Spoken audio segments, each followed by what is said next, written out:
In this video, I'm going to illustrate to you in very simple terms why the dollar and the euro are mathematically guaranteed to collapse and have been since the moment they were created. You don't need to be an economist to understand what I'm going to show you. A little common sense will do just fine.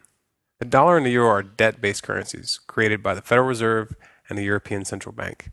Now, these central banks, while masquerading as public entities, are actually made up of a consortium of the most powerful private banks in the world. When I say that the dollar and the euro are debt-based currencies, what this means is that dollars and euros are loaned into existence. Central banks create money out of thin air by loaning money that does not yet exist to their respective governments. Since the vast majority of money in circulation is now digital, such an operation doesn't even require the printing of physical paper.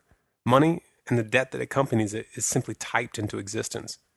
Now, these privately owned central banks don't just loan out their imaginary money for free. They charge interest.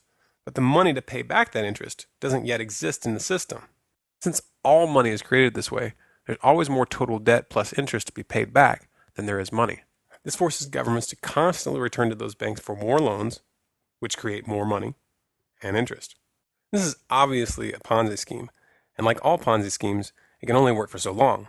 The inevitable result when there's more total debt to be paid due to interest than money in existence is that eventually the debt will reach such astronomical proportions that it will become impossible to service that debt. This is why I said that the collapse of the dollar and the euro is a mathematical certainty. It's been guaranteed since the beginning by the very nature of our monetary system.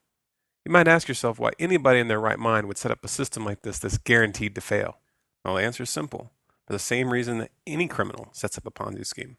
There's a small group of bankers who get very, very rich at the expense of the public before the system begins to falter. And they use that money to buy up real assets that maintain their value after the currency falls. Sound criminal to you? Well, that's because it is. But you know what? They're going to get away with it if we don't make a concentrated effort right now to educate the public about the true nature of money and the private central banks which are leading us to the slaughter. And if we let them get away with it this time, the next Ponzi scheme is going to be even bigger.